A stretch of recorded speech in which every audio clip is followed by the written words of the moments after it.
അതുകൊണ്ടാണ് അവളുടെ ജീവിതം എങ്ങനെയെങ്കിലും നശിപ്പിക്കണമെന്നോർത്ത് ഞാൻ ഈ കല്യാണം തന്നെ പ്ലാൻ ചെയ്തിരിക്കുന്നത്. കുട്ടിക്കാലം മുതൽക്കുള്ള പകയാ ഞാൻ ഈ കല്യാണത്തോടെ തീർക്കാൻ പോകുന്നത്.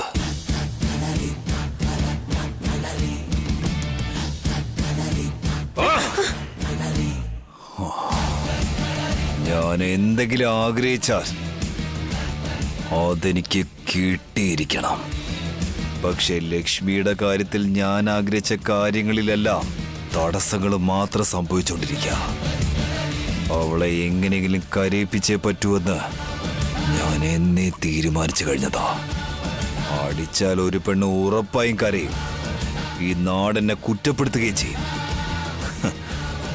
അതേസമയം ഞാൻ താലി കെട്ടിക്കഴിഞ്ഞാൽ ആരും ഒന്നും പറയില്ല. മനസ്സിലായോടി? നീ ഇത്ര വലിയ സാഡിസ്റ്റാന്ന് ഞാൻ വിചാരിച്ചില്ല. പാവോ ലക്ഷ്മി നിന്നെ കണ്ണടച്ച് വിശ്വസിക്കുന്നു. ഹേയ്, നിനക്ക് മറ്റൊരു കാര്യം അറിയോ? അവൾക്ക് എന്നെ വിശ്വാസമൊന്നുമില്ല. അവളുടെ ഏട്ടൻ ഗൗതം ഈ കല്യാണം നടന്നില്ലെങ്കിൽ ഒരുപാട് കഷ്ടപ്പെടുമെന്നുള്ളത് കൊണ്ടാ അവള് താല്പര്യമില്ലാതാണെങ്കിലും എന്റെ ജീവിതത്തിലേക്ക് കാലെടുത്ത് വയ്ക്കാൻ പോകുന്നത്. അവളുടെ പേര് പോലെ തന്നെ സ്വഭാവത്തിലും ഒരു ലക്ഷ്മി ദേവി തന്നെയാ. എല്ലാ ക്വാളിറ്റീസും ഉള്ള ഒരു പെൺകുട്ടിയെ വിവാഹം കഴിക്കാൻ മാത്രം ഞാൻ കഴിഞ്ഞ ജന്മത്തിൽ എന്ത് പുണ്യാ ചെയ്തതെന്ന് എനിക്കറിയില്ല. നിനക്കൊരു കാര്യം അറിയോ? ലക്ഷ്മി കരഞ്ഞാൽ പോലും കാണാൻ നല്ല ഭംഗിയാ.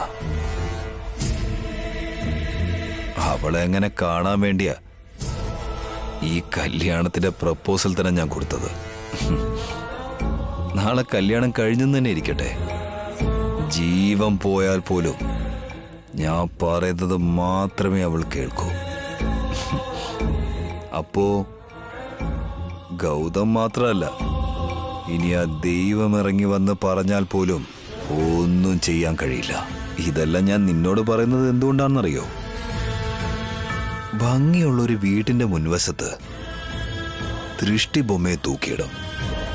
അതേപോലെ എന്റെ കല്യാണത്തിന് ദൃഷ്ടി വീഴാതിരിക്കാൻ ഈ ഗോഡൌണിന്റെ ഉള്ളിലൊരു ബലി കൊടുത്താൽ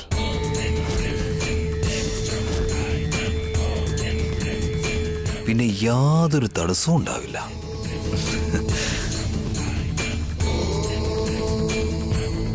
പിന്നെ ഒന്നുകൊണ്ടും പേടിക്കേണ്ട കാര്യം ഉണ്ടാവില്ല. നിന്നെ ഞാൻ തോക്കുകൊണ്ടോ അതോ ഇനി വേറെ ഏതെങ്കിലും മാരകായുധങ്ങൾ ഉപയോഗിച്ച് കൊല്ലുമെന്നോർത്ത് നീ പേടിക്കണ്ട. സമാധാനായിട്ട് ഇവിടെ ഇരിക്കുക. പക്ഷേ കുറച്ച് മണിക്കൂറുകൾക്കുള്ളിൽ തന്നെ നീ ചത്തുപോയിരിക്കും. ഇതെങ്ങനെ സംഭവിച്ചുവെന്ന് നീ ആലോചിക്കുന്നതിന് മുമ്പ് തന്നെ നിന്റെ പ്രാണൻ നിന്റെ ശരീരം വെടിഞ്ഞിട്ടുണ്ടാവും.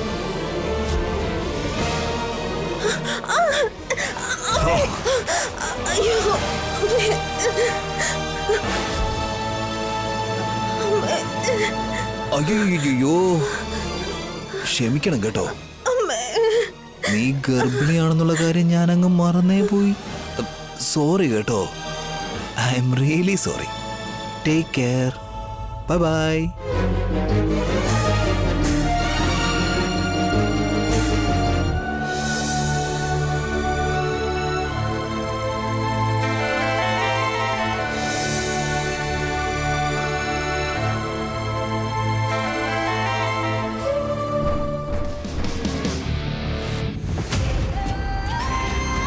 മൊബൈലാണെങ്കിൽ സ്വിച്ച് ഓഫ് ആയി. ആർക്കും ഫോൺ ചെയ്യാനും പറ്റുന്നില്ലല്ലോ. ഇവിടെ കിടന്ന് നിലവിളിച്ചാൽ പോലും ആരും കേൾക്കാൻ പോകുന്നില്ല. ഈ ആളും പേരും ഇല്ലാത്ത സ്ഥലം നോക്കി ഈ പെണ്ണ് എന്തിനാ ഇവിടെ വന്ന് താമസിച്ചെന്ന് എനിക്ക് മനസ്സിലാവാത്തത്. ഇതെന്തൊക്കെയായി സംഭവിക്കുന്നത്? കഷ്ടം.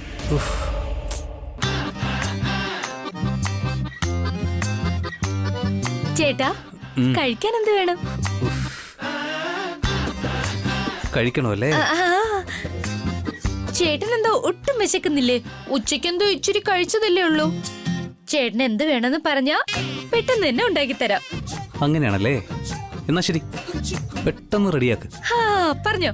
നല്ല ചൂരക്കറി, നാടൻ കോഴിയുടെ പെരട്ട്, മട്ടൻ ബിരിയാണി, പെട്ടെന്ന് പെട്ടെന്ന് ഇതൊക്കെ ഉണ്ടാക്കിക്കൊണ്ട് വരുവാണെങ്കിൽ നമുക്ക് പരസ്പരം കഥയൊക്കെ പറഞ്ഞ് കഴിക്കാം.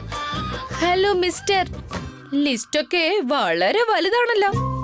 നമ്മളെന്താ ഇപ്പൊ റെസ്റ്റോറന്റിലാണോ ഇരിക്കുന്നത്? ആ, അത് നിനക്കറിയാലോ അല്ലേ? വലിയ സ്റ്റാർ ഹോട്ടലിൽ ജോലി ചെയ്യുന്ന സർവന്റിനെ പോലെ ഓർഡർ എടുക്കാനായിട്ട് വന്നല്ലോ. ഈ വീട്ടിലുള്ള അങ്ങേര് വരുന്നവരെ വായി മൂടിക്കൊണ്ട് ആ മൂലയിൽ എങ്ങനെ പോയിരുന്നോളൂ. അതിന് വിശന്നോണ്ടിരിക്കുന്ന എന്തിനാ? ഇവിടെ എന്തെങ്കിലുമൊക്കെ കാണുമല്ലോ, ഞാൻ പെട്ടെന്നുണ്ടാക്കാം. ഇതെന്താ നിന്റെ വീടാണെന്ന് വിചാരിച്ചോ? അങ്ങ് എടുത്തു വെച്ച് വലുതും ഉണ്ടാക്കാൻ. ചേട്ടാ ഒന്നും ചെയ്യണ്ട, കഴിക്കുന്നതിനായി ഞാനെല്ലാം എടുത്തോണ്ട് വരാം. എന്റെ ശരിക്കുള്ള ടാലന്റ് ചേട്ടൻ അറിയില്ല. ചേട്ടാ! എന്ത് എന്താടി? ഏയ്, നൂഡിൽസ് പാക്കറ്റ് കിട്ടിയല്ലോ. 2 മിനിറ്റില് അടിപൊളി നൂഡിൽസ് ഉണ്ടാക്കാം. പാമ്പിനെ കണ്ട പോലെ നീ എന്തിനാണ് ഇങ്ങനെ കിടന്ന് നിലവിളിക്കുന്നേ? നീ ഇങ്ങനെ കൂന്ന് കേട്ടിട്ട് ഇവിടെ ആരെങ്കിലും വരികയാണെങ്കിൽ പിന്നെയും കുഴപ്പമില്ല. ആരും വരേണ്ട ആവശ്യമില്ല.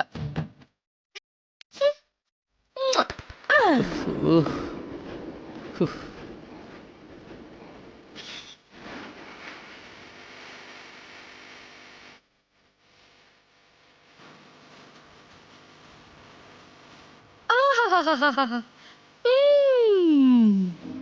നല്ല ചൂട് നൂഡിൽസ് റെഡി. നല്ല മണവും വരുന്നുണ്ട്. ഗരം മസാല ഇട്ട് ഉണ്ടാക്കിയതാ. കഴിക്കു ചേട്ടാ. എനിക്കൊന്നും വേണ്ട, നീ കഴിച്ചോ. അതെന്താ? എനിക്ക് വല്ല ചപ്പാത്തി കഴിച്ചുള്ള പരിചയം മാത്രമേ ഉള്ളൂ, അല്ലാതെ ഇതുപോലത്തെ ന്യൂഡിൽസ് ഒന്നും ഞാൻ ഇതുവരെ കഴിച്ചിട്ടില്ല. നിങ്ങൾ ഇത്ര നാച്ചുറൽ ആയതിന് ഞാൻ എന്ത് ചെയ്യാനാ? കഴിച്ചില്ലെങ്കിൽ നിങ്ങൾക്ക് എന്നെ വയറരിയും. നീ കാരണം ഇതിനകത്ത് പെട്ടത് മുതൽ എന്റെ വയർ കത്തിക്കൊണ്ട് തന്നെയാ ഇരിക്കുന്നത്. വേണ്ടെങ്കിൽ കഴിക്കണ്ട, ഞാൻ തന്നെ കഴിച്ചോളാം. ഇത് മുഴുവൻ ഞാൻ കഴിക്കും.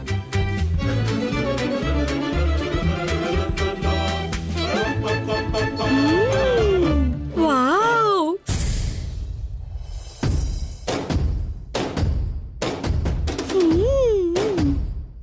എന്തൊരു ടേസ്റ്റാ, സൂപ്പർ ആയിട്ടുണ്ട്. ശിവാനിക്കുട്ടി, നീ പാചകറാണിയാണെന്ന് തെളിയിച്ചു. ഒരു നാവില്ലാതിരുന്ന് തിന്നുന്നത് കണ്ടില്ലേ? എന്തൊരു ജന്മന്തോ, ഒരു ടെൻഷനും ഇല്ല. ഓ, വേണോ?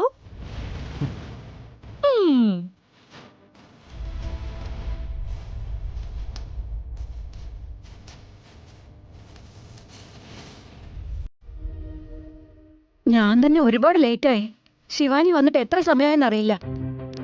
അയ്യോ എന്റെ ദൈവമേ, എല്ലാം അങ്ങനെ തന്നെ വച്ചിരിക്കുക.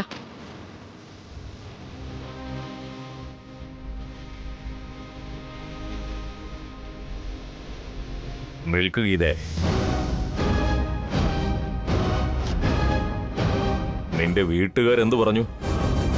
കല്യാണത്തിന് വരുമോ അതോ എന്റെ മുഖത്തേക്ക് പോലും നോക്കില്ലെന്ന് പറഞ്ഞു? എന്തിനാ അങ്ങനെ പറയുന്നേ? വീട്ടിലുള്ള എല്ലാവരും വരാന്നാ പറഞ്ഞേ. വളരെ സന്തോഷം. നാട്ടിലുള്ള എല്ലാവരെയും വരാൻ പറഞ്ഞില്ലേ? നമ്മുടെ വീട്ടിലെ കല്യാണത്തിന് നമ്മൾ കൊടുക്കുന്ന ഭക്ഷണം എങ്ങനെ ഉണ്ടാവുമെന്നും ഗൗതമിന്റെ അനിയത്തിയുടെ കല്യാണത്തിന് അവിടെ കൊടുക്കുന്നത് എന്താണെന്നും വ്യത്യാസം നമുക്ക് മനസ്സിലാക്കാമല്ലോ. ഒരേ ദിവസം കല്യാണം നടക്കുന്നുവെന്ന് ആരും അങ്ങനെ ചിന്തിക്കുവൊന്നുമില്ല. അങ്ങനെ വിചാരിക്കില്ലെന്നോ? സാരമില്ല, വിട്ടേക്ക്. നിന്റെ കുടുംബ വീടാവുമ്പോ നിനക്കത് വലുതാണല്ലോ. എങ്ങനെയാണോ പോയത് അങ്ങനെ തന്നെ വന്നോ ഗീതേ?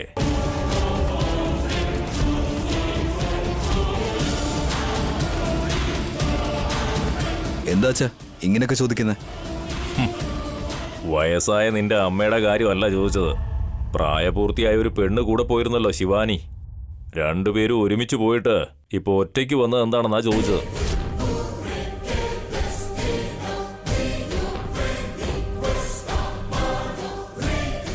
എന്താ പറയുന്നേ? ശിവാനി വീട്ടിലെത്തിയില്ലേ? കണ്ടില്ലേ നിന്റെ അമ്മ കോമഡി പറയുന്നത്? അമ്മേ, രണ്ടുപേരും ഒരുമിച്ചല്ലേ പോയത്, പിന്നെ ശിവാനി എങ്ങനെ വീട്ടിലുണ്ടാവുക? എന്നുവെച്ചാ 6 മണിക്കുള്ളിൽ ശിവാനിയെ വീട്ടിലെത്തിക്കാന്ന് പറഞ്ഞ ഗൗതം അവളെ ഇനിയും കൂട്ടിക്കൊണ്ട് വന്നിട്ടില്ല. എന്ത് സംഭവിച്ചു കാണും? എന്താ ഗീതേ, നിന്റെ ബന്ധുക്കളുടെ ആരുടെയെങ്കിലും വീട്ടിൽ നിർത്തിയിട്ട് വന്നോ? ഇല്ലേട്ടാ. പിന്നെ അവൾ എവിടെയാണെന്ന് ചോദിച്ചപ്പോ എന്താ ഇത്ര ആലോചിക്കാൻ? അമ്മായി, അമ്മായി ഇങ്ങി വന്നു. പക്ഷെ ഏട്ടനെയും കൂട്ടിപ്പോയ ശിവാനി ഇതുവരെ വന്നിട്ടില്ല.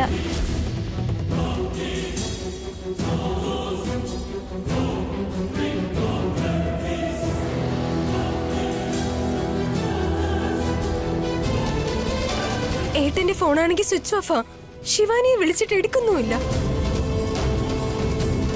ശിവാനി ഫോൺ വീട്ടിൽ വെച്ചിട്ടാ പോയത്. പാസ്വേഡ് ആണെങ്കിൽ അറിയില്ല. അവളുടെ ഫിംഗർ പ്രിന്റ് ഇല്ലാതെ ലോക്ക് ഓപ്പൺ ആവില്ല. നല്ല വിദ്യാഭ്യാസമുള്ളവർ പോലും ഈ കാലത്ത് കൈരേഖയാണ് വിശ്വസിക്കുന്നത്. എവിടാണ് എന്തു പറ്റിയെന്നറിയാതെ ഞങ്ങൾക്ക് പേടിയാവുന്ന അമ്മായി. നിങ്ങൾ പേടിക്കണ്ട, അകത്തേക്ക് വാ. ഗീതേ, ഒന്നും പറയാതെ നീ എന്താ അവരെ അകത്തേക്ക് കൊണ്ടുപോകുന്നത്? അച്ഛാ, ദേഷ്യപ്പെടാതെ ചോദിക്കാം. അല്ലെങ്കിൽ സെൻസിറ്റീവ് ആയിട്ടുള്ള ഈ പെൺകുട്ടികള് വല്ലാണ്ട് ഭയന്നു പോകും. കുടുംബ വീട്ടിൽ ക്ഷണപത്രിക കൊടുക്കാനായി രണ്ടുപേരും കൂടി പോയി. എന്നിട്ടിപ്പോ ശിവാനിയെ കാണാനില്ല. അതെങ്ങനെ സംഭവിച്ചു? ഇല്ല മാവ, അവളുടെ ഫ്രണ്ടിന് കല്യാണ ലെറ്റർ കൊടുക്കാൻ വേണ്ടി കാസർഗോഡ് വരെ ഏട്ടനോടൊപ്പം പോയിരിക്കും.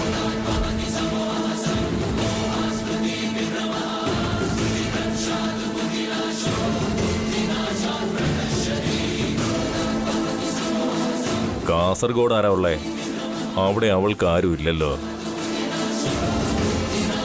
ഒരുപക്ഷെ നമിതയുടെ കാര്യം ശിവാനി മനസ്സിലാക്കിയിട്ട് ഗൗതമിനെയും കൂട്ടി അങ്ങോട്ടെങ്ങാനും പോയതായിരിക്കും. നീ പറഞ്ഞതെന്താ? ഇപ്പൊ ഇവിടെ സംഭവിക്കുന്ന കാര്യം എന്താ? അവൾ എന്തിനാ പോയത്? നിനക്കെങ്കിലും അതിനുള്ള ബോധം വേണ്ടേ? നാളെ രാവിലെ ഒരുക്കങ്ങൾ തുടങ്ങേണ്ടതാ. കല്യാണ പെണ്ണ് വീട്ടിലില്ലെങ്കിൽ നാട്ടുകാരെന്ത് പറയുമെന്നറിയാവോ?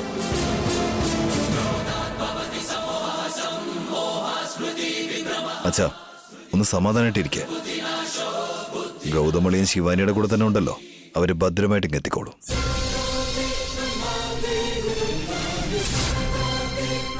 അമ്മേ, അളിയൻ വരുന്നതുവരെ ഇവരിവിടെ നിൽക്കട്ടെ. എന്താണെന്ന് വെച്ചാൽ ഒരാൺതുണ കൂടെ ഉണ്ടാവണമല്ലോ. ഞാൻ ഈ റൂമിലോട്ട് മാറിക്കിടക്കാം. ഇവരോട് ഇന്ന് ഇവിടെ തന്നെ നിൽക്കാൻ പറഞ്ഞോളൂ. എവിടെയാണെങ്കിലും എന്താ, നമ്മൾ കൂടെ ഉണ്ടല്ലോ.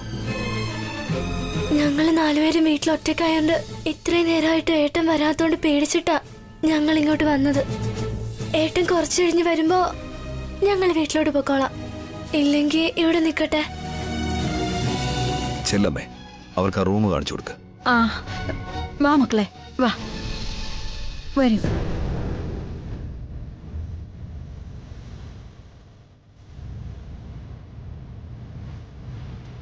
വരൂ.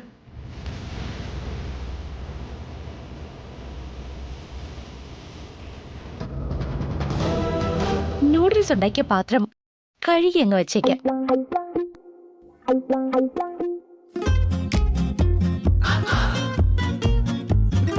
ഇങ്ങനൊരു മണ്ടനെ ഞാൻ ഒരിടത്തും കണ്ടിട്ടില്ല. കഴിക്കുന്നൊന്നും ചോദിച്ചപ്പോ വേണ്ടാന്ന്. ദൈവം കുറഞ്ഞത് ഈ നൂഡിൽസ് എങ്കിലും തന്നല്ലോ എന്നോർത്ത് സന്തോഷത്തോടെ കഴിക്കേണ്ടതല്ലേ. എന്നാൽ ഈ ചേട്ടൻ അതിനു പകരം എന്നെ വഴക്കുറയാം. നന്നായിട്ട് വിശന്ന് വയറെരിയട്ടെ. ഏത് പുണ്യമതിയാണോ ഇതിങ്ങനെ കെട്ടുന്നത്?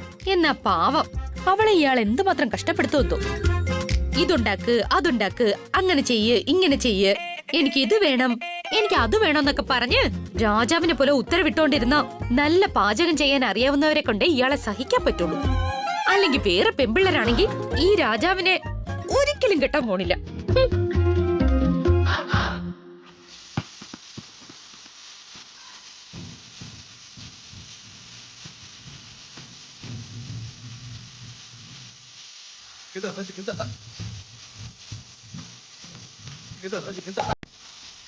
എന്താ പ്രശ്നം? ഈ ടാപ്പ് ഇളകി വന്നു. എപ്പോ നോക്കിയാലും എന്തെങ്കിലുമൊക്കെ ഉണ്ടാക്കി വെച്ചോളണം കേട്ടാ. അതിന് ഞാൻ എന്ത് ചെയ്തു? പാത്രം കഴുകി വെക്കാന്ന് വിചാരിച്ചിട്ടാ ഈ ടാപ്പ് തുറന്നത്. അത് ഇളകി വന്നു. ഇങ്ങോട്ട് മാറിയില്ല.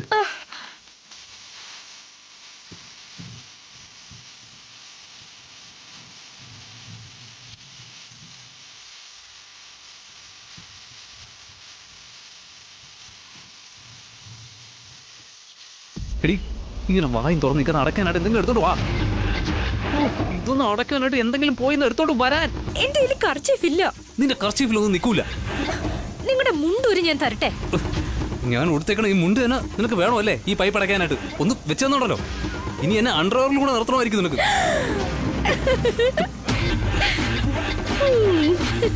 അതെ, എന്താ നിന്റെ മുഖത്ത് ഇത്ര നാണം? ചേട്ടൻ അണ്ടർവെയറിൽ നിൽക്കുന്ന സീന് ഞാനൊന്ന് ആലോചിച്ച് നോക്കിയതാ. 4 മണിക്കൂർ ഒരെണ്ണം തന്നോണ്ടല്ലോ. നീ അവിടെ വെറുതെ ചിന്തിച്ചോണ്ട് നിന്നോ? എന്റെ ദേഹം മൊത്തം നനഞ്ഞോണ്ടിരിക്കുവാടി. അവിടെ ഏതെങ്കിലും തുണി കാണാതിരിക്കാൻ നീ പോയി എടുത്തോണ്ട് വാ.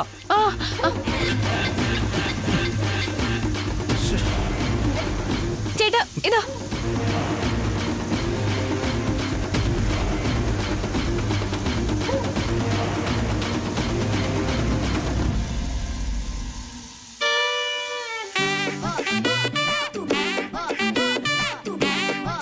എന്റെ പൊന്നോ, എങ്ങനെയും വെള്ളം നിർത്തിയല്ലോ.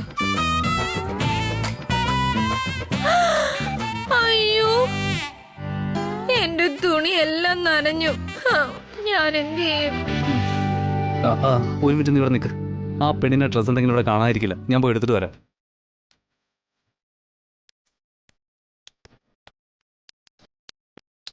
ഇതാ, ഇത് പോയി മാറാൻ നോക്ക്.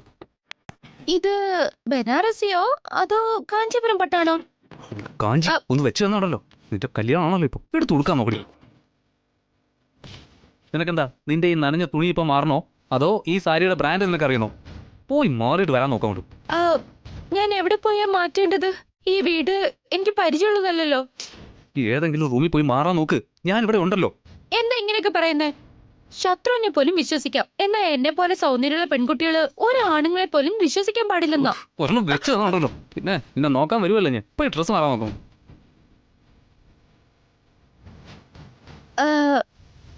ചേട്ടാ, വേറൊരു ഡ്രസ്സും കൂടി നോക്ക്.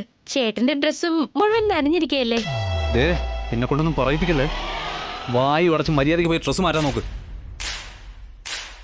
ചേട്ടനെ ഇവിടെ വെറുതെ വിട്ടാ പുറത്തു പോവാൻ എന്തെങ്കിലും ഒരു പ്ലാൻ ഉണ്ടാക്കും. അതുകൊണ്ട് ഞാൻ എന്തെങ്കിലും ചെയ്തേ പറ്റൂ.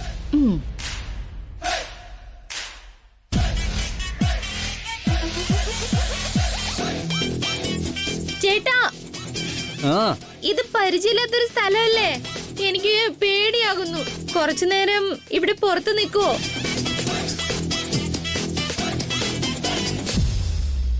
ഇനി മാറ്റാൻ നോക്ക്. ആ റൂമിൽ കണ്ണാടി ഇല്ലെന്നുള്ള പരാതിയായിട്ട് വന്നേക്കല്ലേ. മതി മതി. ഇവിടെ ഇപ്പോ പൗഡറും ചീപ്പും അതൊക്കെ ഉള്ളതുപോലെയാണല്ലോ. ഇതെല്ലാം ഇവിടെ ഉണ്ടെങ്കിലല്ലേ എനിക്ക് മേക്കപ്പ് ചെയ്യാൻ പറ്റുള്ളൂ. ആകെയുള്ള സാരി ഞാൻ ഉടുത്തിട്ട് വരാം. കുറച്ച് സമയം എടുക്കും. വെയിറ്റ് ചെയ്.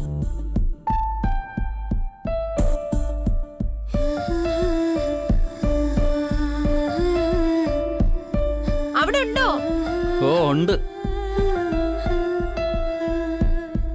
അവിടെ ഉണ്ടല്ലോ അല്ലേ? ഉണ്ടെന്ന് പറഞ്ഞില്ലേ.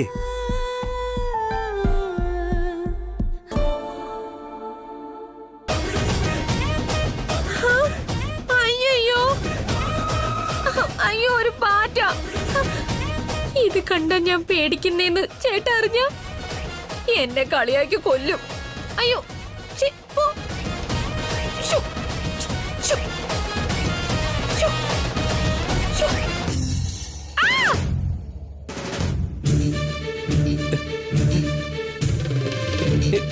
എന്തു പറ്റി? അയ്യോ, പാറ്റ ചേട്ടാ, പാറ്റ.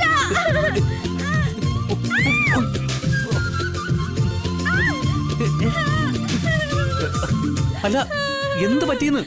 ചേട്ടാ, പാറ്റ. പാറ്റ നിന്റെ ദേഹത്തോട് വീണു വെച്ചിട്ട് ഞാനെന്താ നിന്നെ ഇങ്ങനെ എടുത്തു വെച്ചോണ്ട് ഒരേ നിപ്പ് നിൽക്കണോ?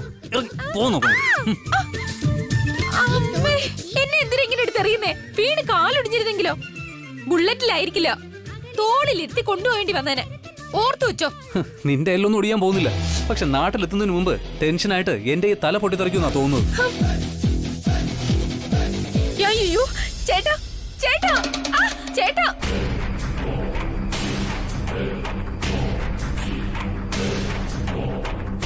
ഞാനൊരു സബ് ഇൻസ്പെക്ടർ ആണെങ്കിലും എൻ്റെ അനിയത്തി ശിവാനി എപ്പോ എന്താ ചിന്തിക്കുക എന്ന് എനിക്ക് മനസ്സിലാക്കാൻ കഴിയുന്നില്ല.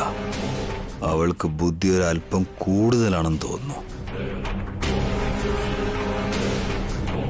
എന്നെക്കുറിച്ച് അവളെല്ലാം മനസ്സിലാക്കുന്നുണ്ട്.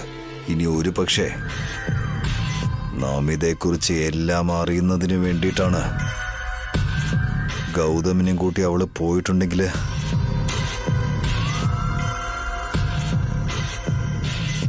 നടക്കാൻ പോകുന്നത് കല്യാണമായിരിക്കില്ല, മരണമായിരിക്കും.